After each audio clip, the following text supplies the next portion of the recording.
तो अगर एनसीईआरटी पढ़ने में दिक्कत होती है तो मैं आपके लिए धमाकेदार नोट्स लेके आई। नोट्स ही कह सकते हैं इनको, क्योंकि मैंने नोट्स की तरह बुक पूरी रच रखी है। ऐसे आप अपनी बुक उठाइए और रंग लीजिए, मेरी तरह रंगाई पुताई कर लीजिए अच्छे से। अंडरलाइन करते जाइए, हाईलाइट करते जाइए, जो जो मैं बताती जा रही हूँ यहाँ पे जो आपको दिख रहा है लिखा हुआ है ना। जैसे कि मैंने यहाँ पे ये लिखा हुआ है, ये एंडोथर्मिक एक्टोथर्मिक ऐसे आप लिख सकते हैं।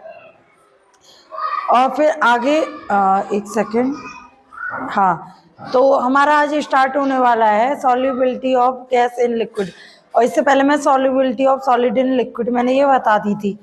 अब ये सॉलिड लिक्विड की जो सॉल्युबिलिटी है वो टेम्परेचर और प्रेशर से अफेक्टेड नहीं होती, लेकिन गैस को जब सॉल्युबल करते हैं लिक्विड में तो प्रेशर बहुत ज़्यादा लगाना पड़ता है। इसीलिए यहाँ पर कुछ लिखा हुआ भी है, देख लीजिए कि solubility of liquid is greatly affected by pressure and temperature. यहाँ पे ये लिखा हुआ है हाइड्रोजन क्लोराइड गैस जो होती है हाईली सॉल्युबल होती है वाटर में। यहाँ पे एक क्वेश्चन है, उससे पहले आपको समझना जरूरी है क्वेश्चन आया कैसे है। देखो यहाँ पर कोल्ड ड्रिंक और सॉफ्ट ड्रिंक लिखा हुआ है जिसमें कि कार्बन डाइऑक्साइड गैस होती है जो कि हाई प्रेशर पर बंद होती है। उसमें लिखा हुआ है which chemical law proposes that soft drink and soda bottles are sealed under high pressure to increase the solubility of carbon dioxide. यहाँ पे 4 ऑप्शन दिए हैं, ये जब समझ आए जब आप इनको अच्छे से जो है पूरी पढ़ लोगे। यहाँ पर अंडरलाइन वाली चीज़ें पढ़ लेते हैं। The gases particle striking surface of solution enter it. जब वो गैसेस पार्टिकल एंटर करते हैं तो सॉल्यूशन की सरफेस पर क्या करते हैं, स्ट्राइक करते हैं। ये मैंने अलग अलग कलर में कर रखे हैं। और यहाँ पे क्या होगा, दोनों के बीच इक्विलिब्रियम बन जाएगा, है ना। अगर इसमें हम पहले एक वेट रखा था हमने, फिर 3 वेट रख दिए तो प्रेशर बढ़ गया, तो ये क्या होगा, सॉल्युबिलिटी भी इंक्रीज हो गई। क्या हो गई, इंक्रीज। वही यहाँ पे सब कुछ लिखा हुआ है जो कि आप पढ़ सकते हो। अब ये किसने दिया था, ये दिया था हेनरी ने। उसे क्वांटिटेटिव रिलेशन दिया था प्रेशर और सॉल्युबिलिटी ऑफ गैस के बीच में, ठीक है। और यहाँ पे एक ग्राफ भी बना हुआ है। पहले उससे पहले अगर हम सॉल्युबिलिटी, यहाँ पे मैंने लिखा हुआ है according to Henry law solubility depend upon pressure of gas, है ना, ओनली फॉर गैसेस दिया था ये जो है हेनरी लॉ। अब यहाँ पे लिखा हुआ है the law state that at constant temperature solubility of gas in liquid directly proportional pressure of, जो कि उसके ऊपर लगा हुआ है सॉल्यूशन के ऊपर, ठीक है। इस पर डिपेंड करती है जो सॉल्युबिलिटी है।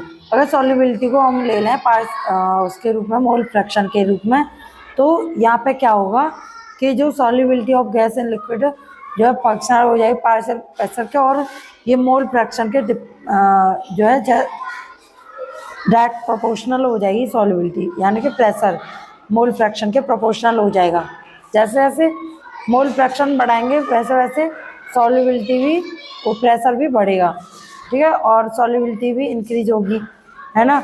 और इसको बोले हैं KHA कांस्टेंट बन जाएगा, तो KHA स्लोप हेनरी कांस्टेंट है।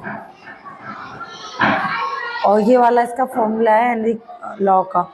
अब आगे देख सकते हैं यहाँ पे राउल्स लॉ लिखा हुआ है जो कि एप्लीकेबल होता है ओनली वॉलेटाइल लिक्विड के लिए। राउल्स लॉ की डेफिनेशन यहाँ पे लिख रखी है जो कि आप वीडियो पॉज करके इसको आराम से लिख लीजिएगा और पढ़ लीजिएगा। हेनरी लॉ के बारे में थोड़े से पोस्टुलेट लिखे हुए हैं यहाँ पे, है ना। ये स्पेशल केस है राउल्स लॉ का, और एप्लीकेबल है सिर्फ गैस के लिए, और एप्लीकेबल है वॉलेटाइल, राउल्स लॉ है वॉलेटाइल के लिए, ठीक है। और राउल्स लॉ का जो ये फॉर्मूला दिया हुआ है यहाँ पे, और ये P0AX है, ये पार्शियल प्रेशर ऑफ A, और ये वाला पार्शियल प्रेशर ऑफ B। तो ये राउल्स लॉ भी है, और मैंने नीचे डाल्टन्स लॉ के बारे में भी लिखा हुआ है, तो आप ये भी रीड आउट कर सकते हैं। Okay, so thank you guys. Next video में मैं ये MCQ और ये जो और पोस्टुलेट्स हैं ये सब मैं बताऊंगी। Okay, thank you for watching.